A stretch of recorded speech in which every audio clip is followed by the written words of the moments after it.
যজ্ঞে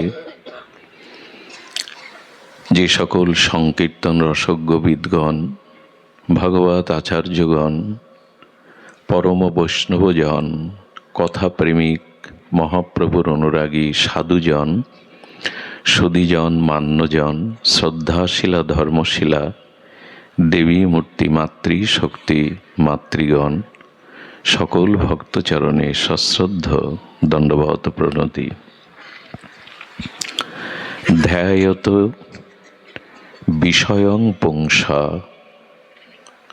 সংজাত সঞ্জায়িত কামৎ, কামাৎ ক্রোধ বিজায়তে, ক্রোধাৎ ভবতি সম্মোহ, সম্মোহ বুদ্ধিভ্রমসাৎ, বুদ্ধিভ্রমসাৎ বুদ্ধিনাশাৎ, বুদ্ধিনাশাৎ বিনশ্যতি। ভগবানের এই চিন্ময় দিব্য লোকহিতকর পরম এই উপদেশের সারত্ব হল, এর ভাবার্থ হল যে মানুষের জীবনে যত প্রকার অমঙ্গল, ধ্বংস, অকল্যাণ, পতন আসে, তার মূল কারণ বিষয়ের চিন্তা। ধ্যায়ত বিষয়ং পুংসা, যখনই মানুষ সৎ চিন্তা, ভগবত চিন্তা, ভগবানের নাম রূপ লীলা মাধুর্য চিন্তা ব্যতীত কোনো এই জগতের ভোগ প্রবৃত্তিময় বিষয়ের ধ্যান বা চিন্তা করতে থাকে, তখনই তার অমঙ্গল, কল্যাণ, পতন শুরু হয়। কথা বলেছেন ভগবান নিজে, ধ্যায়তে বিষয়ং পুংস। এখন আমাদের অনাদিকাল কোটি কোটি অতীত জন্মের আমাদের সংস্কার কুসংস্কারে ভরা, পাপময়, অপরাধময়, ভোগময় আমার মনের মধ্যে এই বিষয় চিন্তায় এসে হাজির হয়। আর এই বিষয় চিন্তার যে বিষময় ফল, পরিণতি, সেটা আজ আমরা একটু জানব, যাতে বিষয় চিন্তা হতে আমরা ভগবত চিন্তা, সৎচিন্তা মনকে দিতে পারি। বিষয় চিন্তার বিষময় পরিণতি বা তার ফল আসুন আমরা একটু জানি। দেখুন, বিষয় ভোগের দ্বারা দুঃখের অন্ত হয় না, শেষ হয় না। একটু বলে রাখা প্রয়োজন, বিষয় কি? অর্থ, বৃত্ত, বাড়ি, গাড়ি, ভূসম্পত্তি না, বিষয় এগুলি না। বিষয় হলো পাঁচটি। একটু ধ্যান দিয়ে শুনবেন। বিষয় কটি বললাম? পাঁচটি। একটা হলো শব্দ, স্পর্শ, রূপ, রস, গন্ধ। এই পাঁচটিকেই বলা হয়েছে বিষয়। শব্দ, স্পর্শ, রূপ, রস, গন্ধ। আচ্ছা, বিষয়, এই পাঁচটিকেই বলা হয় বিষয়। বিষয় শব্দটা এক থেকে একাধিকবার যদি বলেন, ওই শব্দটা কি দাঁড়ায় অর্থ? বিষয়, বিষয়, বিষয়, বিষয় বলতে থাকুন, শব্দটা শেষে আসবে বিষয়। আর বিষে তো মানুষের যন্ত্রণা, পতন, মৃত্যু আসে। বিষয় আমাদের তাই আসে। এই জন্য বলছেন বিষয় ভোগের দ্বারা দুঃখের অন্ত হয় না। এই জন্য আমাদেরও দুঃখের শেষ নেই। জরাব্যাধি, মৃত্যু, আসা যাওয়া ফুরায় না, কারণ আমরা বিষয় ভোগ করছি। আচ্ছা, লক্ষ্য করুন, প্রদীপ জ্বলছে, সেই প্রদীপের শিখায় আগুনের তো একটা রূপ আছে, প্রদীপের শিখার একটা রূপ আছে। অন্ধকারের কীট পতঙ্গগুলো ওই প্রদীপ শিখার রূপে সুখ পাবে বলে ওরা ঝাঁপ দেয়। ওই যে প্রদীপের শিখাতে অন্ধকারের কীট পতঙ্গগুলো ওই আগুনের রূপে, প্রদীপের শিখার রূপে ঝাঁপ দিয়ে সুখ পায় তো। প্রদীপের অগ্নিশিখায় কীট পতঙ্গগুলো এসে পড়ে না, সুখ পাবে বলে ওই প্রদীপের শিখার একটা রূপ আছে, আগুনের একটা রূপ আছে। অন্ধকারের কীট পতঙ্গগুলো সুখ পাবে বলে ঝাঁপ দেয়, ওরা সুখ পায় তো না, পুড়ে মরে পড়ে থাকে। আচ্ছা, কীট পতঙ্গগুলো জানে না যে আগুনের ধর্ম কি, ওখানে গেলে পুড়ে মরতে হবে, জানে না। আমরা তো জানি রূপের আগুনে, রূপ স্ত্রী ব্যতীত পর স্ত্রী আমার কাছে মা এবং বোনের মতো, জগদ্ধাত্রী রাধারানীর অংশ স্বরূপা। ইয়া দেবী সর্বভূতে মাতৃরূপেণ সংস্থিতা। তো সেই আদ্যাশক্তি দেবী ভগবতী যোগমায়ার রূপ এই মায়েরা। তো আমি সেই রূপের নেশায় ঝাঁপ দিলে যে আমার পতন হবে আমি জানি, কিন্তু কীট পতঙ্গগুলো অজ্ঞান, ওদের এই বিবেক নেই, ওদের এই জ্ঞান নেই যে আগুনে ঝাঁপ দিলে সুখ নয়, পুড়ে মরতে হবে। ওরা না জেনে ঝাঁপ দেয়, আর আমরা জেনে ঝাঁপ দেই, বিবেক থাকতেও ঝাঁপ দেই। বিষয়ে কি করে পতন আসে? ওই মৎস্য শিকারী বড়শির আগায় একটা আমিষ চার দিয়ে দেয়, বড়শি বলে তো না, বড়শির আগায় একটা আমিষ চার দিয়ে দেয়, মাংসের টুকরো বা সুগন্ধের কোনো চার দিয়ে দেয়। মাছগুলো আনন্দে খেলতে থাকে, ওরা জানে না যে আমিষ জিহ্বার আস্বাদ্য বস্তুর পিছনে বড়শি আছে, আটকে যেতে হবে, মরতে হবে। ওরা না জেনে মাংসের টুকরোটা, আমিষের টুকরোটা, চারটা গিলতে গিয়ে মরে। কিন্তু আমরা তো জানি নিষিদ্ধ বস্তুগুলো গ্রহণ করলে, আস্বাদন করলে রোগ হবে, এতে বিপদ আসবে, চরিত্রের স্খলন হবে। এটা জেনেও আমরা ওই রসগুলো আহার করি। ওরা না জেনে এই ভুলগুলো করে। আমরা বিবেক থাকতেও, জ্ঞান থাকতেও, বিদ্যা থাকতেও ঝাঁপ দিয়ে আমাদের দুঃখ কে এড়াবে? আগেকার দিনে হরিণ শিকার করতো বনে, কি করে জানেন? কিছু প্রাণী আছে, শব্দ, এদের কাছে শব্দ খুব মধুর লাগে। তো জাল পেতে শিকারী বংশীর ধ্বনি করত, বংশীর সুরমূর্ছনায় হরিণ মোহিত হয়ে এসে ঝাঁপ দিত, ওই জালে আটকে যেত, শিকারীর জালে। আমরাও তেমনি আমাদের কানে ভগবত কথা, ভগবত লীলা, সাধু প্রশংসা না শুনে পরনিন্দা, পরচর্চা, কাম কামিনীর কথার শব্দে আটকে যায়। হরিণগুলো জানে না যে এই শব্দের আনন্দে ছুটতে গিয়ে আমি জালে আটকা পড়ব। হরিণ জানে না, কিন্তু মানুষ জানে যে কানে পরনিন্দা, পরচর্চা, রমণীর কথা, বিষয়ের কথা শুনলে মনটা দূষিত হবে, পতন হবে, জেনেও কান বাড়িয়ে শুনতে থাকে। সুধীজন, এই জন্য বলছেন ওরা না জেনে, ওদের বিবেক নাই, ওদের চেতনা নাই। কিন্তু আমাদের তো বিবেক প্রধান, জ্ঞান প্রধান, চেতনা প্রধান। আমরা এমনি করেই বিশ্বের অনন্ত কোটি জীব এই শব্দ, স্পর্শ, রূপ, রসগন্ধে ঝাঁপ দিয়ে মরছি। এই মরণের শেষ নেই, এই জন্ম মৃত্যু জরাব্যাধির শেষ নেই। তাই বললেন বিষয় ভোগের দ্বারা দুঃখের অন্ত হয় না, দুঃখ বেড়ে যায়। এবার অন্তত ফিরে এসো, এবার অন্তত জানো যে দেখো এর দ্বারা পতন হবে। ধ্যায়ত বিষয়ং পুংসা, বিষয়ের ধ্যান করলে কেমন বিপদ জানেন? আমাদের লঙ্কেশ অর্থাৎ রাবণ, তিনি ভগবান শিবের চেলা, শিষ্য।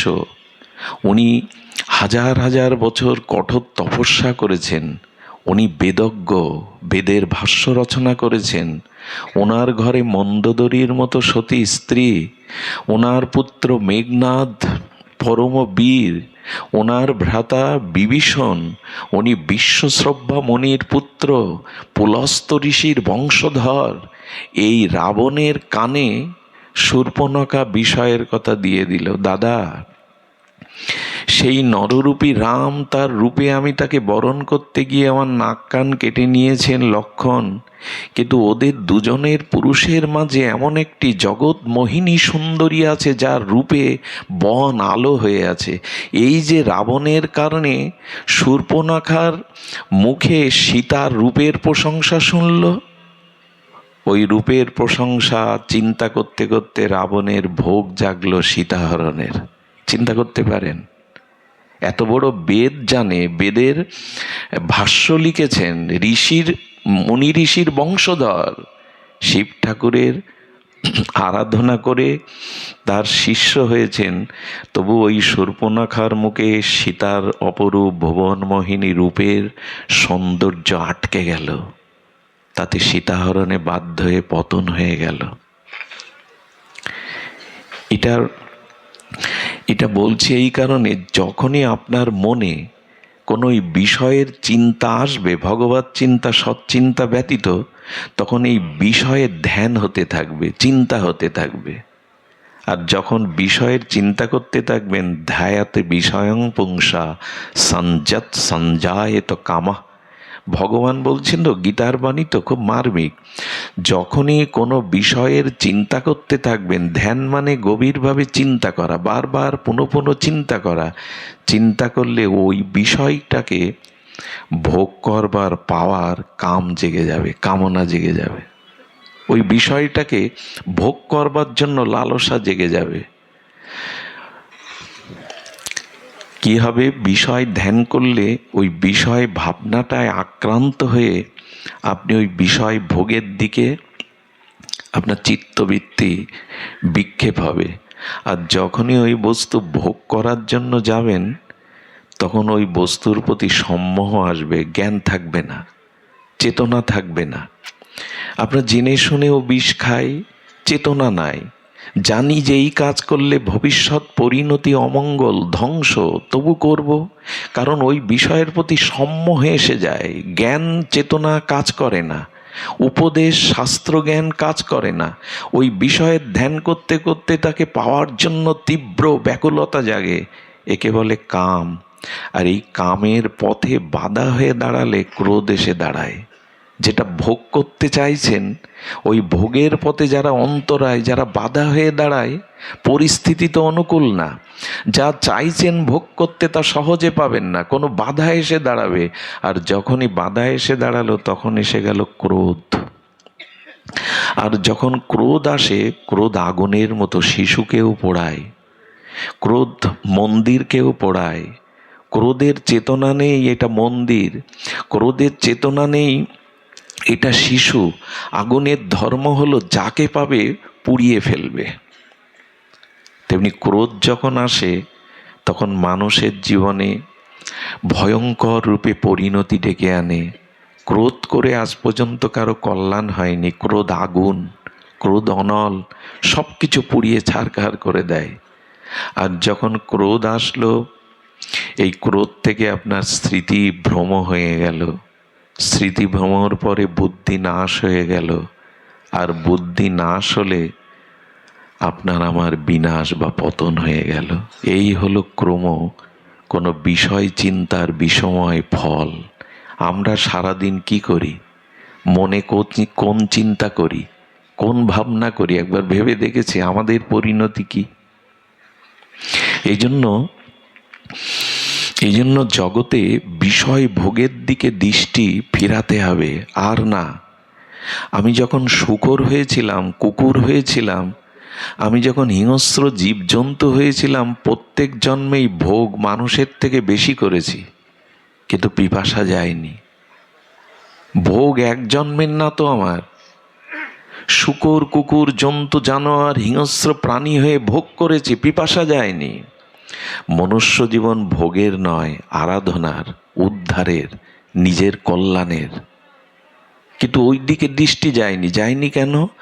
যতদিন সদ্গুরুদেবের কৃপা না হবে, যতদিন সাধু সঙ্গ না হবে, যতদিন কোনো মহতের কৃপা দৃষ্টি আপনার উপরে না পড়বে, ততদিন এই জ্ঞানের উন্মেষ হবে না, এই ঘুম আমাদের ভাঙবে না, এই চেতনা আমাদের জাগবে না।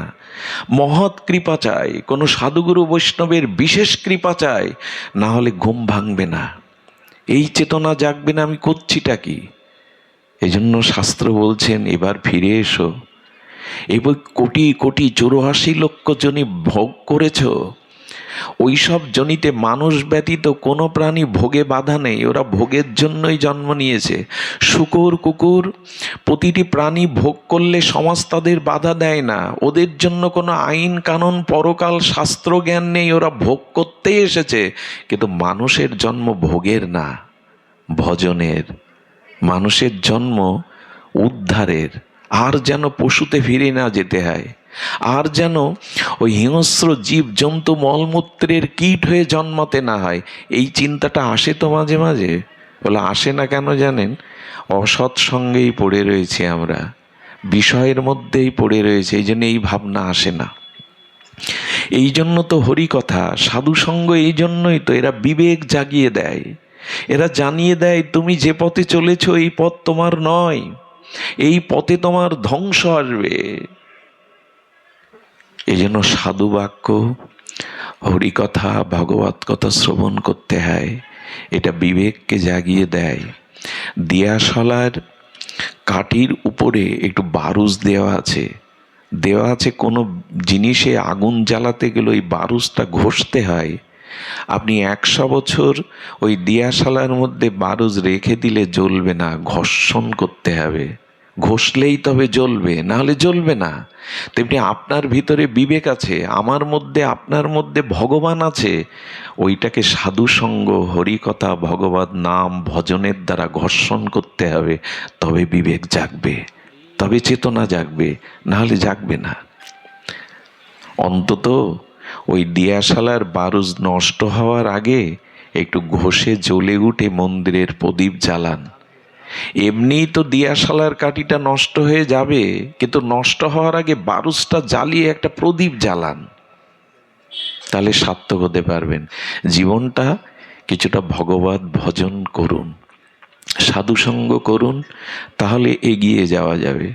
সুধীবৃন্দ, আমরা এক জটিল জালে আটকে পড়েছি। এটা হলো জটিল জাল, মাকড়সা। এই মাকড়সাগুলো গালের লালা দিয়ে জাল বনে। আপনার বাড়ি বা আশেপাশে তাকিয়ে দেখুন, ওরা শিল্পের মতো করে গালের লালা দিয়ে কি সুন্দর করে একেবারে শিল্পের আঁকানো তুলির মতো জাল বনে কেন জানেন? ওইখানেই বসে বসে সুখে থাকবে, রাজত্ব করবে, বাচ্চা কাচ্চা পারে।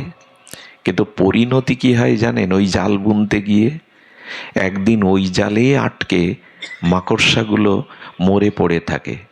আর যাদের সুখের জন্য জাল বুনেছিল, ওই বাচ্চা কাচ্চাগুলো মরে গেলে জালে ওর ভেতরের দেহের অংশের যে পদার্থগুলো ছিল ওইগুলো কুরে কুরে খায়।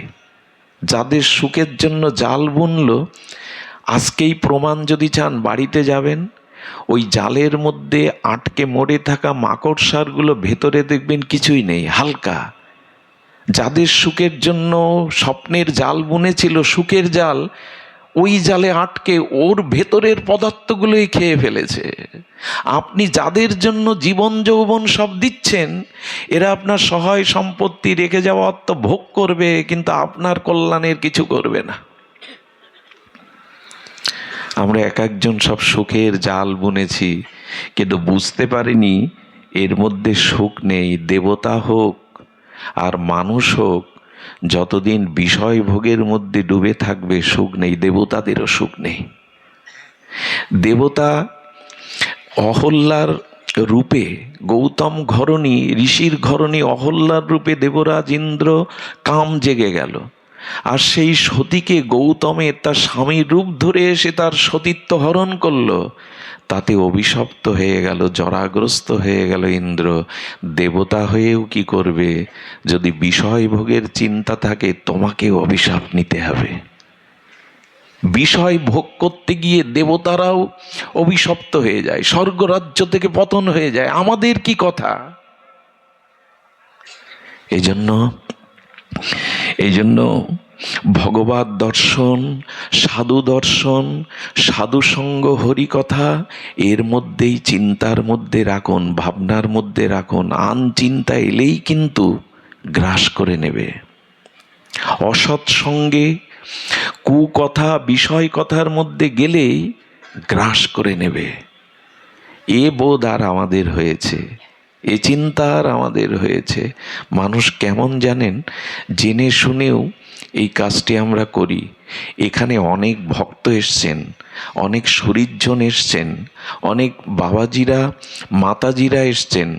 সকলের কাছে নিজে জিজ্ঞাসা করুন তো, সংসারে আজও পর্যন্ত সুখ পেয়েছেন কিনা, চিরসুখী হয়েছেন কিনা? আমি যদি আপনাদের কাছে জিজ্ঞাসা করি, 16 আনা মধ্যে দুঃখ সংসারে কয় আনার, সুখ কয় আনা?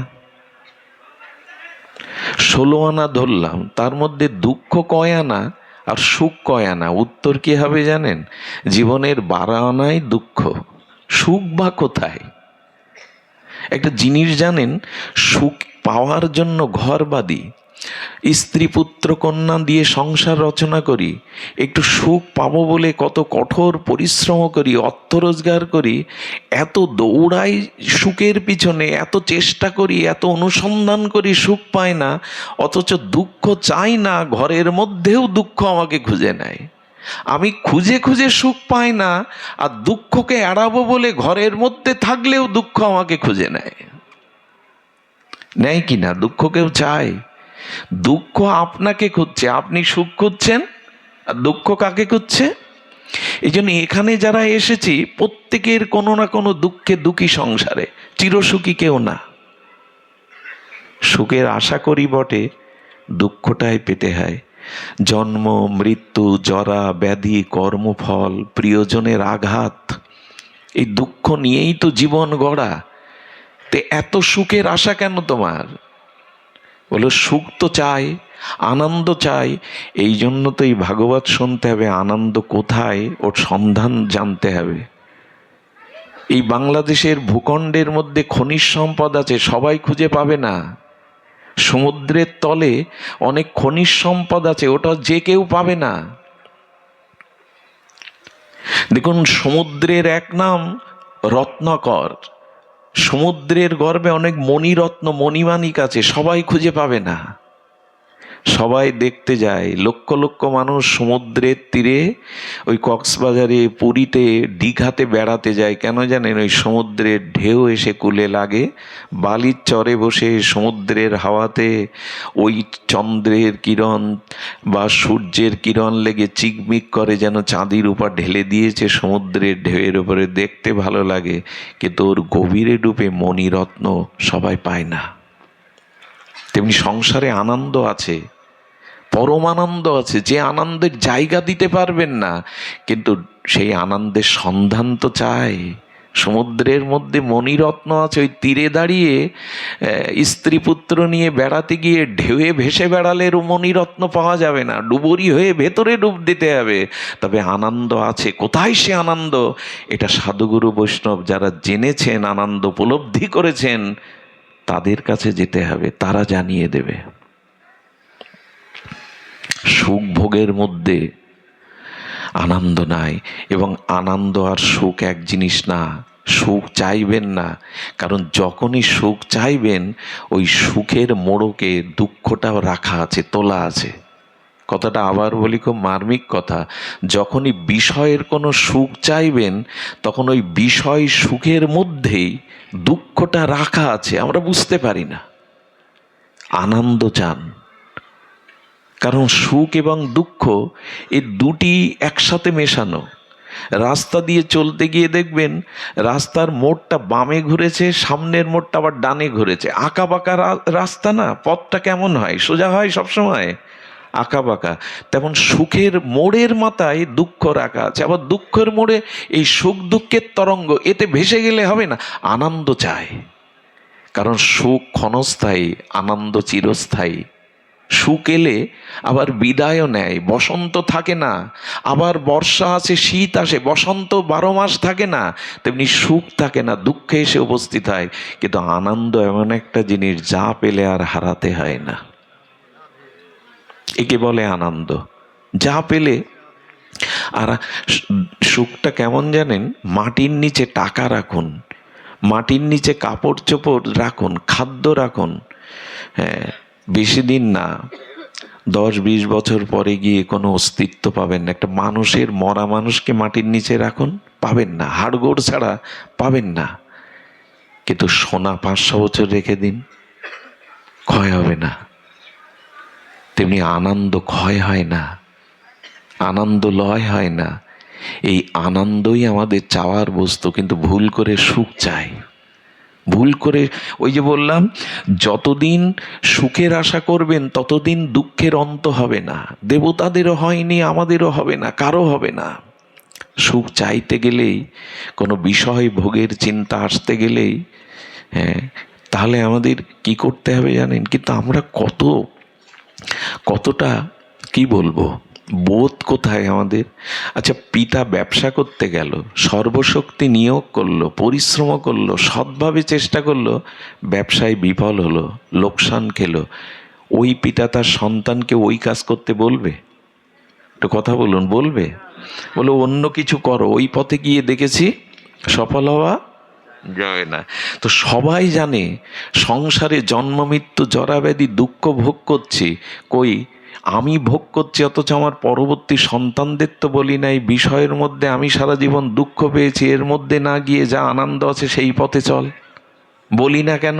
ওদেরকে আবার ওইখানেই পাঠাই, ওই শিক্ষাই দেই। আমার কথা বোঝা যায়? এখানে এই বিদ্যুতের তার কোথাও যদি লুজ থাকে, বিদ্যুতের তারটা যদি কোথাও একটু লুজ থাকে, তখন কি হয়? এখানে একজন যেতে গিয়ে পায়ে শর্ট খেয়ে পড়ে গিয়ে আঘাত খেয়ে কেটে গেল। যারা দেখলো এই দৃশ্য, লোকটা ব্যথা পেল, ওইখানে আর কেউ হাত দেবে, পা দেবে? এ বেলায় বুঝি। কিন্তু আমি যাতে সারা জীবন দুঃখ পেয়ে গেলাম, কষ্ট পেয়ে গেলাম, আমার সন্তানদেরও আমি ওই পথ দেখিয়ে গেলাম। খুব বুদ্ধিমানের কাজ এটা। একবারও বললাম না, বাবা এই বাড়ি গাড়ি তৈরি করে, চাকরি বাকরি করে, টাকা রোজগার করে ঠিক শান্তি পাইনি, তুই অন্তত চেষ্টা কর। চোরও চায় তার ছেলে সৎ হোক, চোর চাই না আমার ছেলে আমার মতো চোর হোক, সেও চায়। তা আমরা চাই কি আমাদের ভবিষ্যৎ সন্তানাদি তারা কোন পথে গেলে আনন্দ পাবে, সে পথ তাদের দেখায় তো। বরঞ্চ টেনে ধরি, এখন লেখাপড়া কর, চাকরি বাকরি কর, টাকা পয়সা রোজগার কর, ধর্মকর্ম এখন না, মালা তিলক এখন না, আমরা টেনে ধরি। কোনো একটি ছেলে যদি নিরামিষ খেতে শুরু করে, নাম জপ করতে শুরু করে, কাঁচা মেরে ধুতি পরতে শুরু করে, সাধু সঙ্গে যেতে শুরু করে, যদি বারবার বলে আমি নবদ্বীপে যাব, বৃন্দাবনে যাব, আমরা উপাধি দেই ওর 12 বেজে গেছে। সারা জীবন যে সংসার করে সারাৎসার কিছু পায়নি, ওদেরকে আবার ওই পথে নিয়ে যায়। জীবন কি শুধু টাকা রোজগার করে ভোগ করার জন্য? তাতে তুমি যদি শান্তি না পাও, ওদেরকে ওই মন্ত্র দিচ্ছ কেন? ওদেরকে অন্তত বোঝাও যে আনন্দ কোন পথে। ভগবত ভজন ছাড়া আনন্দ নেই। ভগবানের ভজন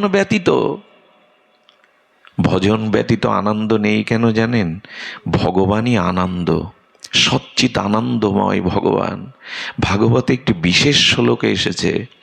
প্রথমেই সুখদেব গোস্বামী এক বিশেষ শ্লোকের অবতারণা করেছেন সর্ববেদান্ত সার এই অমল পুরাণে। সচ্চিদানন্দ রূপায় বিশ্বৎপত্তাদি হেতবে তাপত্রায় বিনাশায় শ্রীকৃষ্ণ ভয়াং নমঃ। প্রথমেই সুখদেব গোস্বামী বললেন গোবিন্দ সচ্চিদ আনন্দময়, ওখানে দুঃখ বলে কিছু নেই। সূর্যে যেমন অন্ধকার নেই, সূর্যতে অন্ধকার যায় না, পৌঁছায় না, তেমন আনন্দ সচ্চিত আনন্দময় ভগবান। সচ্চিদানন্দ রূপায় বিশ্বৎপত্তি সত্তাদিহে তবে এই বিশ্বের উৎপত্তির একমাত্র কারণ হলো গতির ভর্তা প্রভু সাক্ষী নিবাস সারানাং শরীদ প্রভাব প্রলয়ং স্থানাং নিধানানাম বীজম অব্যয়ম। ভগবানী গতি, ভগবানী ভর্তা, ভগবানী আনন্দ স্বরূপ। এই জগতের সৃষ্টিস্থিতি প্রলয়ের একমাত্র উৎপত্তির কারণ ভগবান। আর এই ভগবানের ভজন করলে, এই ভগবানের নাম রূপ লীলা ধ্যান করলে, চিন্তা করলে, কীর্তন করলে তাপত্রায় বিনাশায়, জগতে যে আদি দৈবিক, আদি ভৌতিক, আদি আত্মিক যে ত্রিতাপ যন্ত্রণা, এই তাপ দূরীভূত হয় সচ্চিদানন্দ ভগবানের ভজনে, তার গুণকীর্তনে, তার ধ্যানে, তার চিন্তনে। আর শ্রীকৃষ্ণ বয়ং নমঃ, সেই আনন্দময় মাধুর্যময় সচ্চিদানন্দ ভগবানকে আমরা প্রণাম করি, অর্থাৎ তার চরণে নিজেকে নত করি। তাপত্রয় বিনাশায়, ভগবত ভজনে ছাড়া তাপ যাবে না, যন্ত্রণা যাবে না। এ কি বুঝলাম যে ভজন ছাড়া আনন্দ পাবো না? কারণ আনন্দ একমাত্র ভগবত ভজনের মধ্যেই আছে। এ বুঝবার জন্য বিশেষ কৃপা দরকার। এমনি এমনি বোঝা যাবে না। বই পড়ে জ্ঞান অর্জন করলেও হবে না। আপনি ডাক্তার, মাস্টার, ইঞ্জিনিয়ার হলেও হবে না। আপনাকে সাধু কৃপা নিতে হবে। একটা জিনিস বলি, আনন্দ পাওয়ার আপনারা প্রত্যেকেই অধিকারী। এটা খুব মার্মিক কথা। কথাটি যদি ধ্যান দেন, কোটিপতি সবাই চেষ্টা করলেও সারা জীবন হতে পারবেন না। এই গ্রামে সবাই পারবে চেষ্টা করে কোটিপতি হতে? 10 তলা বাড়ি করতে সবাই পারবে? চেষ্টা করলেও পারবে না। কিন্তু ভগবানকে পাওয়ার চেষ্টা করলে সবাই পেতে পারে। এ রাস্তাটা খোলা, এ রাস্তাটা খোলা। কোটিপতি হতে পারবেন না সবাই, ভগবান পাওয়ার জন্য রাস্তাটা খোলা। কেন খোলা জানেন? কেন খোলা জানেন? শুনুন। আপনারা আমায় নিমন্ত্রণ করেছেন, আজ মধ্যাহ্নে আপনাকে 2টি অন্ন পেতে হবে, শাকন্ন। সেই নিমন্ত্রণ করার পরে আবার আমাকে ডাকতে গেছেন, আহ্বান করে গৃহে নিয়ে আসলেন, বরণ করে নিলেন, এরপরে উপযুক্ত আসন পেতে দিলেন, আবার পাত্রে সুপেয় জল দিলেন। সেই আসনে বসার পরে কি আমার ভাবা উচিত যে এরা আমায় খেতে দেবে না? এটা ভাবা উচিত? একটু কথা বলুন। ঘুম আসছে অনেকের, ঘুমায়েন না। উচিত। আমাকে 2টো শাকন্ন দেবে বলেই তো নিমন্ত্রণ জানিয়েছে নাকি? আর নিমন্ত্রণ করে আহ্বান করে ডেকে এনেছেন বলে 2 মুঠো দেবেন বলে তো। আর সেই আহারের প্রস্তুতির জন্য তো আসন জলটা দিয়েছেন। এখন এই ভাবাটা অপরাধ সে আমাকে খেতে দেবে কিনা। গোবিন্দ বলছেন, তোমাকে আনন্দ দেব বলে, আমি তোমার হব বলে এই অনন্ত কোটি বিশ্বব্রহ্মাণ্ডে তোমাকে দুর্লভ মনুষ্য জন্ম দিয়েছি। সেই জন্ম দিয়ে ডেকে এনেছে এই পৃথিবীতে।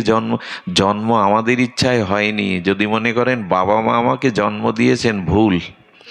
অনেকেই তো দম্পতি আছেন, সন্তান চাইলে হয় সবার। তো কথা বলুন, বিয়ে করেছে, সন্তানের মুখে মা ডাক শুনতে চায়, সবাই কি পায়? তো কেন স্বামী স্ত্রী আছেন, সন্তান নাই কেন? বলে জন্মটা বাবা মার হাতে না। কারণ কি জানেন? বাবা মা চাইলেই আমার জন্ম হয় না। খুব মার্মিক কথা শুনুন। পিতামাতা চাইলেই আমার জন্ম হবে, আপনার আমার হয়েছে তা না। ধ্যান দিন, মা যখন পিতার কাছে সন্তান বাসনা করে, প্রার্থনা করে, তখন পিতৃসত্তা ওই এক বিন্দু বীর্যের মধ্যে কোটি কোটি শুক্রাণু থাকে, অসংখ্য শুক্রাণু থাকে। আর মা আহ্বান করলে ওই পিতৃসত্তা এক বিন্দু বীর্যের মধ্যে কোটি কোটি ওই শুক্রাণুর একটা মার গর্ভে ওভাবে গিয়ে মেশে। ওই একটা ওভাবে শুক্রাণুকে গিয়ে আমাদের জন্ম হয়। কিন্তু আর যে কোটি কোটি, তাদের কি হয়? বলো, তারা নির্জীব হয়ে ওখানে মরে যায়। যেগুলো মরে যায় তার মধ্যে তো আমি থাকতে পারতাম। যে শুক্রাণুগুলো মরে গেল, নির্জীব হয়ে গেল, ওর মধ্যে তো আমি থাকতে পারতাম। যেটা মার গর্ভে প্রবেশ করলো, ওটা ভগবানের ইচ্ছায় প্রবেশ করেছে আমাকে জন্ম দেবে বলে। জন্ম রহস্যটা জানলে ভগবানকে না ভালোবেসে পারবেন না। এবং গর্ভেই তো অনেক সন্তান মারা যায়, তাই না? 5 মাসে মারা যায়। ভগবান চাননি ওকে জগতে আনতে। একবার ভেবে দেখুন তো, জন্মটা আপনার আমার ইচ্ছায় হয় না। কারণ পিতামাতা রক্ত মাংসের পিণ্ড দেহটা দিতে পারে, আত্মা দিতে পারে পিতামাতা? একটু কথা বলুন, পারে কি? আত্মা পিতামাতার কোনো বস্তু নয়। আর ওই আত্মা আমার দেহে না থাকলে আমি গর্ভেই মরা, কোনো মূল্য নেই। পচা গলা এই প্রপঞ্চময় শরীরের আত্মা ভগবান দেয়, পিতামাতা দেয় না। আচ্ছা, আত্মা দেহকে ধরে রাখে না দেহ আত্মাকে ধরে রাখে? কোনটা? হ্যাঁ, আত্মা না থাকলে। আচ্ছা, কোনো মৃত মানুষ নিজে নিজে দাঁড়াতে পারে? কেন? মুখ থাকলেও কথা বলতে পারে, চোখ থাকলেও দেখতে পারে। একবারও কি বুঝি আনন্দটা কে আমাকে কথা বলাচ্ছেন, কে দেখাচ্ছেন, কে খাওয়াচ্ছেন? একবারও কি বুঝি কে আমার ভেতর থেকে এইগুলি করাচ্ছেন? আত্মাই দেহকে ধরে রাখে, দেহের ক্ষমতা নেই আত্মাকে ধরে রাখার। তাহলে মরা মানুষের মধ্যে একটা আত্মা আমরা সংযোজন করে বাঁচিয়ে রাখতে পারতাম।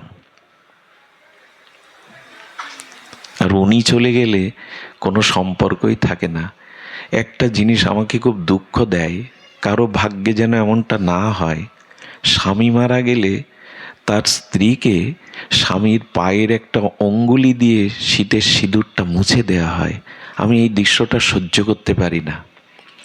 কেউ মারা গেলে আমাদের ডাকে একটু নাম গীতা পাঠ করার জন্য, কিন্তু ওই দৃশ্য আমি দেখতে পারি না। বুকে শেলের মতো বিদ্ধ হয়। কেন? তার সৌভাগ্যের স্বরূপ সিঁদুরটা, শাখাটা ভাঙবে কেন? ভাঙবে কেন জানেন? ওর অস্তিত্বটা আজকে চলে গেছে। বলে দেহটা তো আছে, ওই পা থেকে চুল পর্যন্ত তার স্বামী তো আছে। থাকলে কি হবে? আজকে শাখা ভাঙতে হবে কেন? এই সৌভাগ্যের স্বরূপ চিহ্ন সিঁদুরটা মুছতে হবে কেন? বললো দেহ থাকলে কাজ হবে না।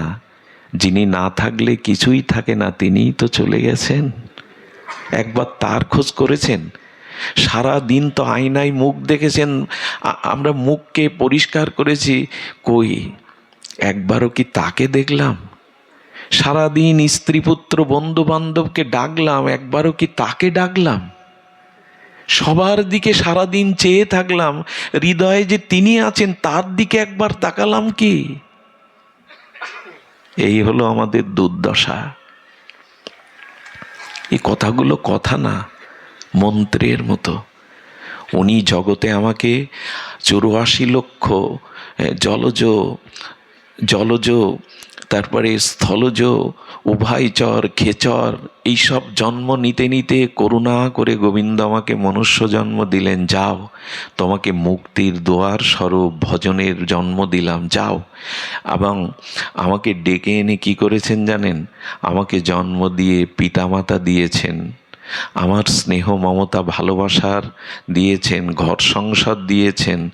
এরপরে গুরু রূপে এসেছেন আমাকে কৃপা করতে, সাধু রূপে এসেছেন কৃপা করতে, হরিনাম রূপে এসেছেন আমাকে আনন্দ দিতে, সাধু রূপে এসেছেন আমাকে সঙ্গ দিতে, তুলসী রূপে এসেছেন আমাকে ভক্তি দান করতে, প্রসাদ রূপে এসেছেন আমাকে করুণা দিতে, তীর্থরূপে এসেছেন আমার মনকে পবিত্র করতে, গঙ্গা রূপে এসেছেন আমাকে শুদ্ধ করতে। এত কিছুর পরেও যদি বলি ভগবান আমাকে কৃপা করছে না, পিড়েতে বসে এই আসনে বসেও বলছেন এ আমাকে খেতে দেবে না। আরে তোমাকে করুণা করবে বলেই তো মনুষ্য জন্ম দিয়েছেন, শূকর কুকুর করেনি, হিংস্র জীবজন্তু করেনি। তোমাকে কৃপা করবে বলেই তো এই সাধুসঙ্গ, ভাগবত গীতা, শাস্ত্র, তুলসী, প্রসাদ, বৈষ্ণব, চরণামৃত, তীর্থ, গঙ্গা এগুলি কেন দিয়েছেন? দিয়েছেন তোমাকে কৃপা করে তার করবেন বলে। তুমি হাত বাড়ালে না। তোমার কথা যে ভাবছে বসে বসে, তুমি তার কথা ভাবলে না। এক মহাপুরুষের একটা বাণী আছে, খুব সুন্দর। ভাবছ বসে চলবে কিসে, তুমি ভাববার কে? তোমার ভাবনা ভাবছেন যিনি, তুমি ভাবো তাকে। তোমার ভাবনা একজন ভাবছেন, বাড়ি ফিরতে দেরি করলে মা জেগে থাকে, খোকা আসে না কেন, কোনো বিপদ হলো কি? ভগবান চেয়ে অপেক্ষা করে আছেন মায়ের মতো, কবে আমার কাছে আসবি।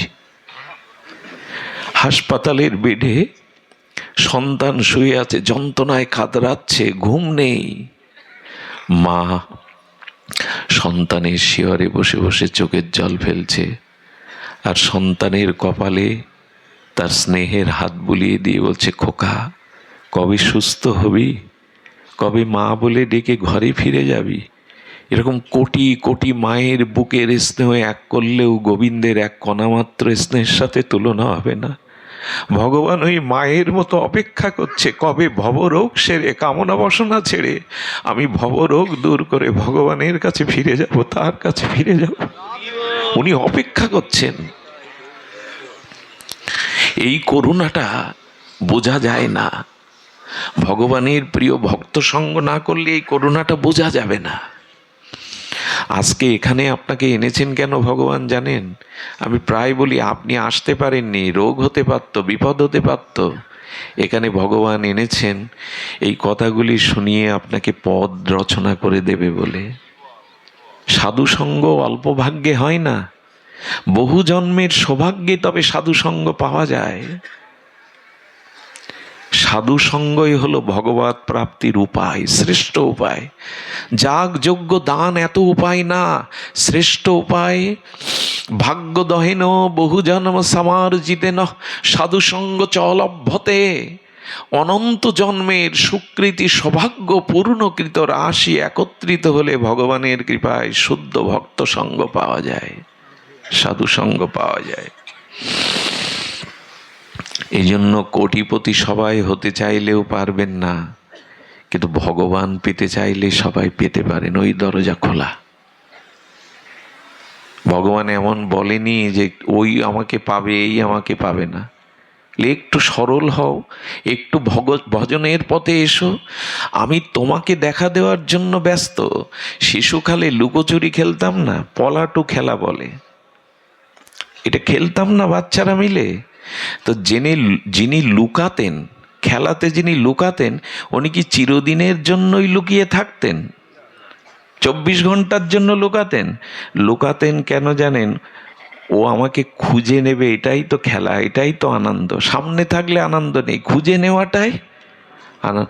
ভগবান বলছেন তোমাকে দেখা দেওয়ার জন্যই আমি দেখা দেওয়ার জন্যই ব্যাকুল। তুমি আমাকে পেলেই তো আনন্দ পাবে, আমি দেখা দেওয়ার জন্য একটু ব্যাকুল। কিন্তু আড়ালে কেন যেন? কারণ খুঁজে নেওয়ার মধ্যেই আনন্দ। এই সাধু সঙ্গে, হরি নামে, হরি কথায় আমাকে খোঁজো, খুঁজার মধ্যেই আনন্দ। আর যিনি লুকান তিনি দেখা দেওয়ার জন্য ব্যস্ত হয়ে যান। একটু বিলম্ব হলে, খুঁজে না পেলে উনি সংকেত দেন, ইশারা দেন।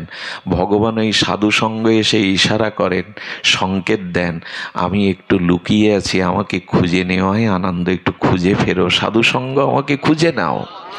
আমার ভজন কাকে বলে জানেন? ভজন কাকে বলে? একবার দাও, একবার। ভজন কাকে বলে জানেন? একবার দাও মা, একবার দাও। ভজন কাকে বলে? হারানো বস্তুকে খোঁজার নাম হলো, শুনেছেন কি কথাটা? ভজন কাকে বলে? যাকে হারিয়েছি তাকে খুঁজে ফেরার নাম হলো ভজন। তাকে খুঁজতে হবে। যাই হোক, সময় চলে যাচ্ছে। আমি বলি কি, সংসারের কামনা বাসনা, বিষয় ভোগ বাসনা আর বাড়িয়েন না। এর পেছনে ছুটতে গেলে যেমন রেখেছেন, চেষ্টার দ্বারা যা পেয়েছেন তাতে সন্তুষ্ট থাকুন। আমাদের বিপদ কি জানেন? একটা সময় মানুষ পায়ে হেঁটে গতাগতি করতো না? 100 বছর আগে, 200 বছর কি 100 বছর আগে কি করতো বাবা? যারা পুরনো দিনের মানুষ আছে, হেঁটে যেতেন না আত্মীয়র বাড়ি, কোনো নগরে প্রান্তরে। তারপরে এই জগৎ আমাদের সুবিধা দেখালো, হেঁটে যেতে দেরি হবে, কষ্ট হবে, সাইকেল নাও, বাইসাইকেল নাও। দেখুন, জগতে যত ভোগের সুবিধা বাড়াবেন, আপনি মনে করছেন এটা সুবিধা, কিন্তু তত বেশি অসুবিধা আপনি জড়িয়ে যাবেন। দৃষ্টান্ত শুনুন, ভালো লাগবে। সাইকেল হলো, আচ্ছা হেঁটে যেতে গিয়ে টায়ার পাঞ্চার হয় তো, হেঁটে গিয়ে সাইকেল গর্তে পড়ে তো, উল্টে গিয়ে হাত পা কাটে তো। সাইকেলের সুবিধা মনে করলাম, কিন্তু ওতে অসুবিধা বেশি। আচ্ছা সাইকেলে তো আরো দেরি লাগে, এবার মোটর সাইকেল, ওটা আরো বড় বিপদ। সাইকেলে পড়লে কিছুটা বাঁচলাম, কিন্তু মোটর সাইকেলে আপনি মনে করছেন সুবিধা বাড়াচ্ছেন, সুখ বাড়াচ্ছেন, আসলে ওর মধ্যে সুবিধা বাড়ানোর সাথে সাথে অসুবিধাটাও বাড়াচ্ছেন। এরপরে প্রাইভেট কার, এরপরে অমুক তমুক, ব্যক্তিগত বিমানও আছে অনেকের। আমরা সুবিধা বাড়াই মনে করি। সংসারে দুতলা বাড়ি হলে, সুন্দরী রমণী হলে, ছেলে ডাক্তার ইঞ্জিনিয়ার হলে, মেয়ের জামাই খুব বড় লোক হলে, সব বাড়ায়, এই যে সুখের বিষয়গুলো বাড়ায়।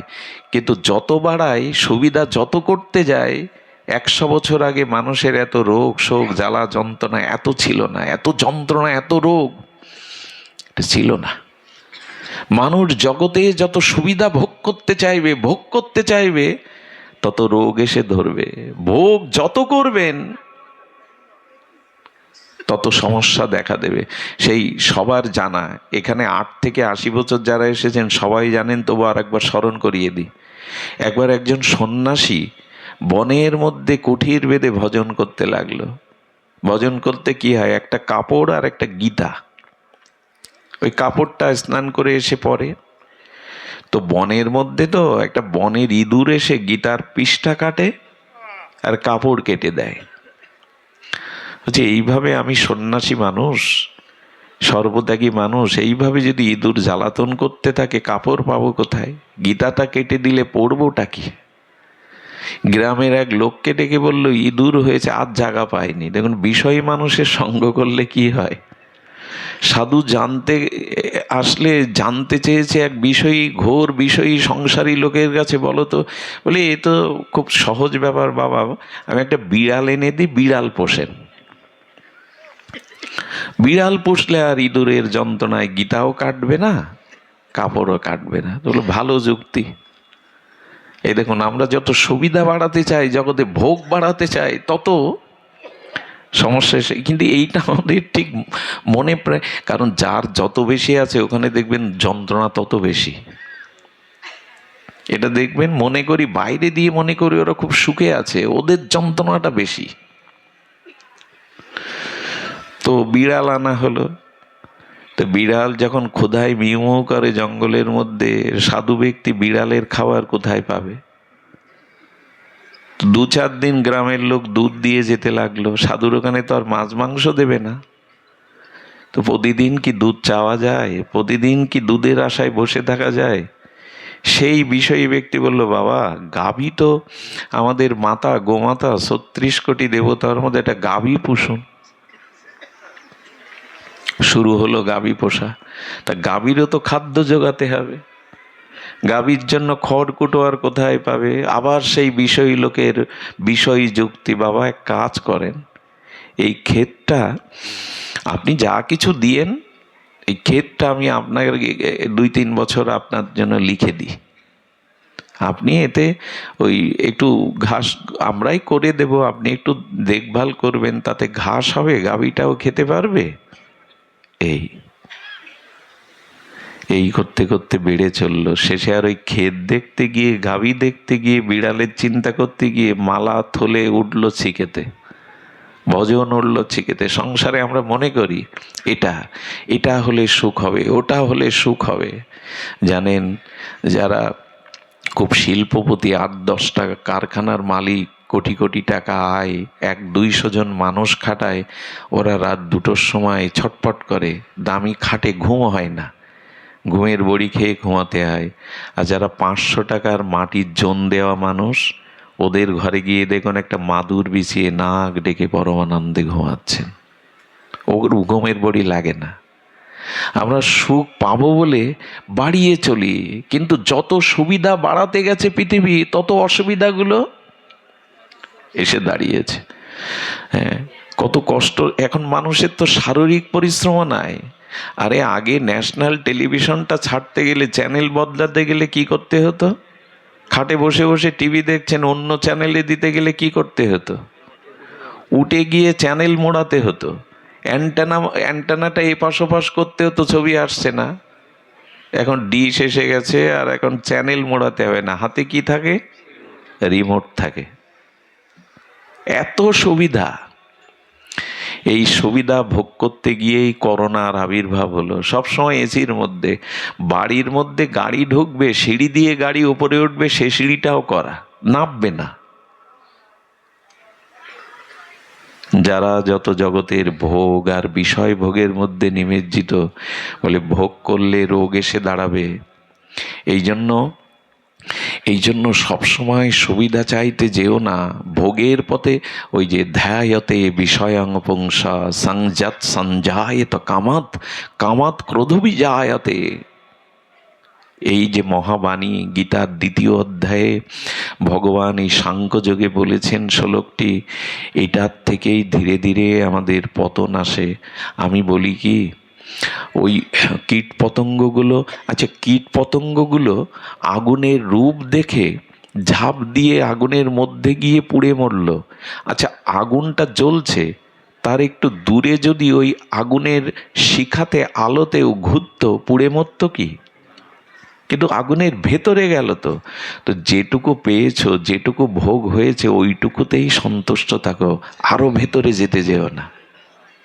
কি হয় দেখবেন, আগুনের পাশে সব পোকাগুলো প্রদীপের আলোতে পুড়ে মরে থাকে না। যারা একটু দূরে ঘোরাঘুরি করে, একটু আলো আগুন থেকে কিছুটা দূরত্বে ঘোরাফেরা করে, ওরা পুড়ে মরে না। এই জন্য ভোগ যেটুকু হয়েছে, যা পেয়েছে, ওতে সন্তুষ্ট থাকো, বাড়াতে যেও না। স্ত্রী রূপে যাকে পেয়েছো তাকে নিয়ে সন্তুষ্ট থাকো, ওইটা তোমার প্রাপ্য। যাকে পেয়েছো ওটা তোমার প্রাপ্য। ভোগ বাড়াতে যেও না, বিষয় বাড়াতে যেও না। আর যদি আগুনে জ্বলতে থাকো, তবে এক কাজ করো, শীতল জলে ডুব দাও। যদি সংসারে জ্বালামালা জ্বলতে থাকো, তো এই সাধুসঙ্গ হরিকথার সরোবরে এসে ডুব দাও, এখানে ডুব দাও, এইখানেই জ্বালা নিভে যাবে।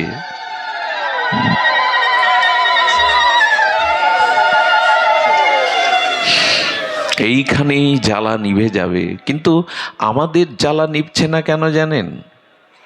খুব ভালো করে ধ্যান দিন। কথাটি আজকের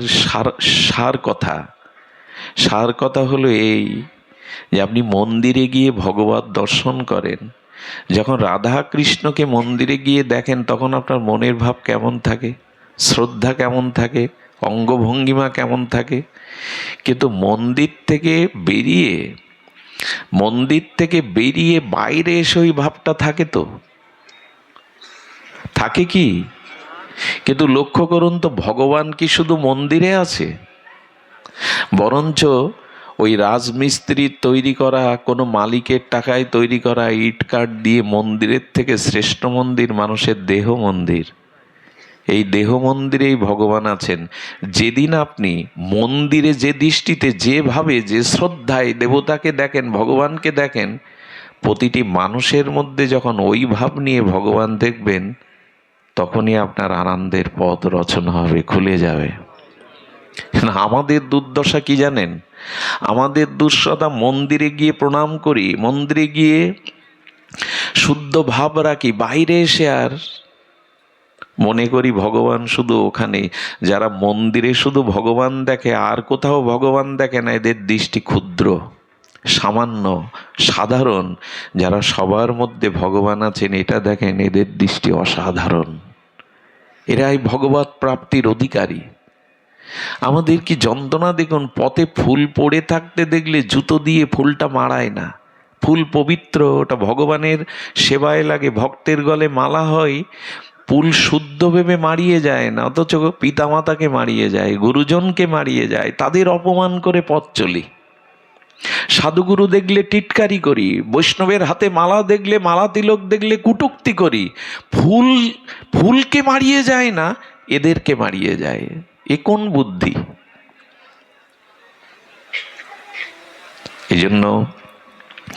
এই জন্য আমাদের দৃষ্টিটা উদার করতে হবে। একটা জিনিস বলি, অপরের ভালো যতদিন না দেখতে শুরু করবেন ততদিন আপনার ভালো হবে না। এই কথাটি আজ এখান থেকে লিখে নিয়ে যান হৃদয়ে। অপরের ভালো না দেখলে, অপরের ভালো না চাইলে আপনার ভালো হতে পারে না।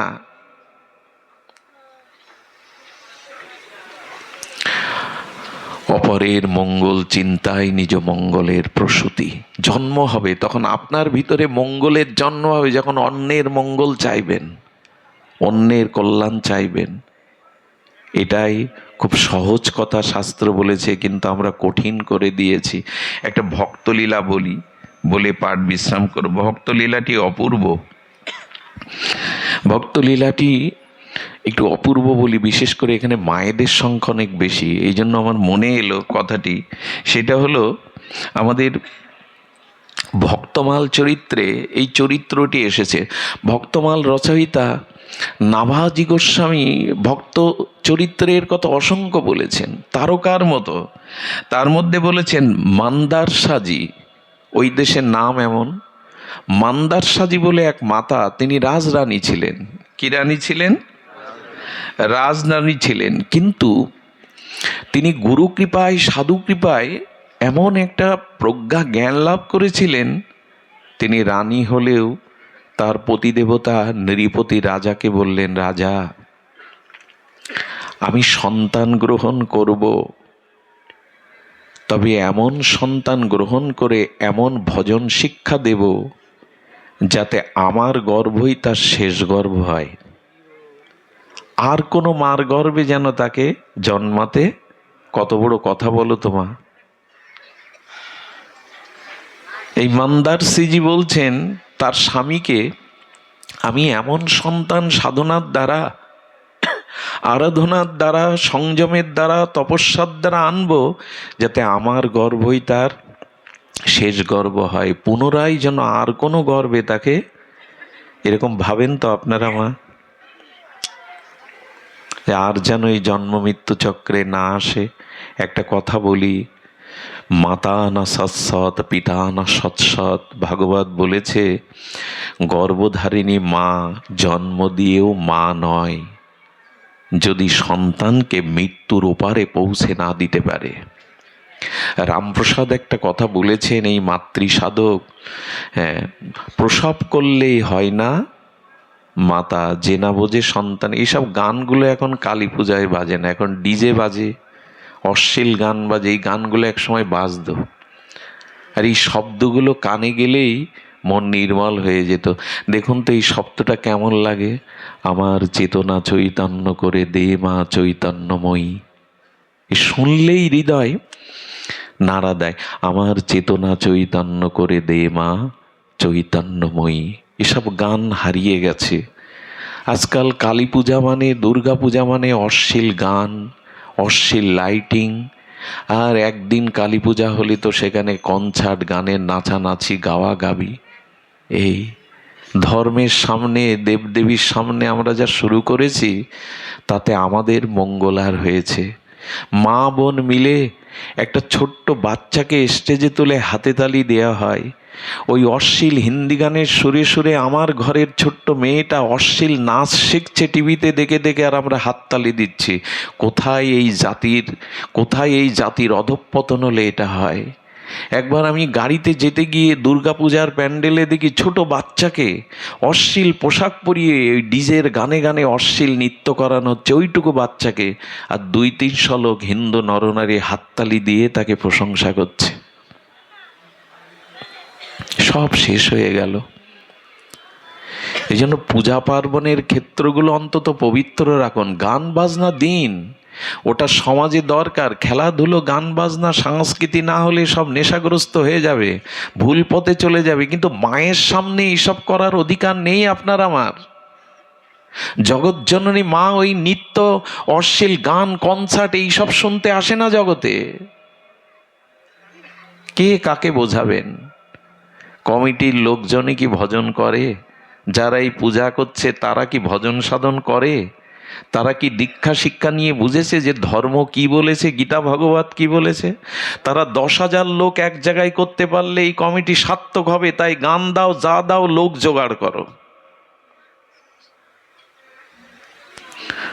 এসব দুর্দশার কথা বলি না, বলতে বলতে 9 বছর বয়স থেকে বলা শুরু করেছি, থামিনি, কিন্তু কাজ হয়নি। পাথরে ঢেলা ছুড়লে, পাহাড়ের গায়ে ঢেলা ছুড়লে মাটির ঢেলাটা গুঁড়ো হয়ে যায়, পাথরের কিছু হয় না। আমার এই কথাগুলো হয়তো আজকের সমাজে তাই কাজে লাগবে না। আমরা আমাদের ভোগ প্রবৃত্তি আনন্দ নিয়েই মেতে আছি, কিন্তু বুঝি না আনন্দ কোনটা।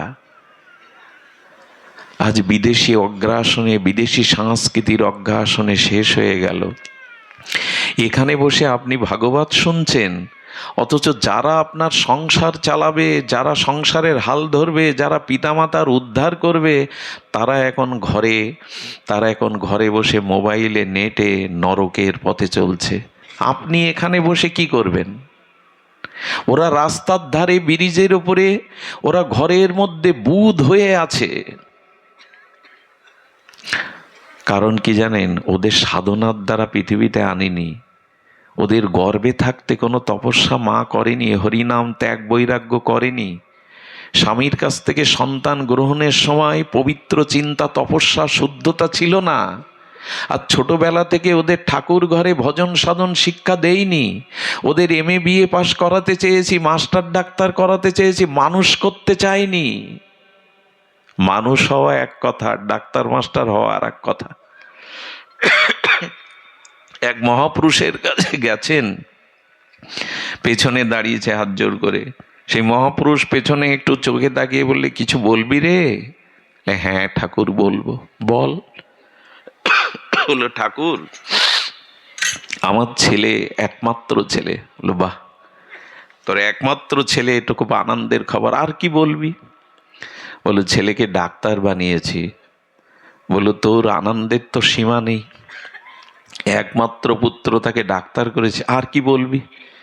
বলে, ছেলেকে বিবাহ দিয়েছি সুন্দরী দেখে। বলে, তোর আনন্দে তো আমার নাচতে ইচ্ছা করছে, আর কি বলবি? বলেন, ছেলে ঘালো ধাক্কা দিয়ে বের করে দিয়েছে, ভাত দেয় না। উনি খুব কঠোর স্বরে বললেন, ছেলেকে ডাক্তার করতে চেয়েছিলি, মানুষ করতে চাসনি। যদি মানুষ করতে চাইতিস তো কোনো সৎ মানুষের সাথে যুক্ত করে দিতেস। কত বড় আমাদের বুদ্ধি ভ্রষ্ট হয়ে গেছে। ছেলেটার অঙ্কে কাঁচা, তাই ভালো মাস্টার রাখি, 5,000 টাকা মাসে। গান শেখাতে চাই, তাই সঙ্গীতের শিক্ষক রাখি। ছেলেটা ক্রিকেট খেলতে ভালোবাসে, কোচার রাখি, ফুটবলের কোচ রাখি। কিন্তু মানুষ হওয়ার জন্য কোনো গুরুর কাছে পাঠায় না, ভগবত ভক্তির জন্য তাকে কোনো সাধুর কাছে পাঠায় না। এই হলো আমাদের বুদ্ধি। আর যা হওয়ার তাই হচ্ছে। এত কালী পূজা, এত লক্ষ্মী পূজা, এত দুর্গা পূজা, অথচ আমার ঘরের লক্ষ্মী কোডে দাঁড়িয়ে ধর্ম বাবা মাকে অস্বীকার করে বলছেন, ওর হাত ধরে আমি গাছতলায় থাকবো, তবু এই ধর্মে এই বাবা মার কাছে যাব না। কেমন লাগে দেখুন তো। ঘরের লক্ষ্মীকে শিক্ষা দিতে পারছেন না, ঘরের সরস্বতীকে রক্ষা করতে পারছেন না, হই হুল্লোড় করছেন অনেক। ওদের রক্ষা করতে গেলে বাড়িতে ধর্ম জ্ঞান দিতে হতো, ধর্ম চর্চা থাকতে হতো, গীতা ভাগবতের অনুশীলন হতে হতো। আমি যখন শিশু, আমার বাবা মা ভোর 4টেই উঠে ভগবানের আরাধনা করতে গিয়ে ওই ভোরে ঘুম থেকে আমাকে কোলে বসিয়ে রাখতেন। প্রদীপের আলোতে আমার পিতা আমাকে ছোটবেলায় গীতা হাতে তুলে দিয়েছিলেন। মরার সময় বলেছিলেন, গীতা, সাধুসঙ্গ এগুলো ছাড়িস না, এগুলো বাঁচবার উপায়। পেছোতে গিয়েও মনে পড়ে তার কথা, তিনি তো বলে গেছেন এগুলো যেন না ছাড়ি। ঘরে মন্দির তৈরি করুন, সংসারটাই মন্দির করুন।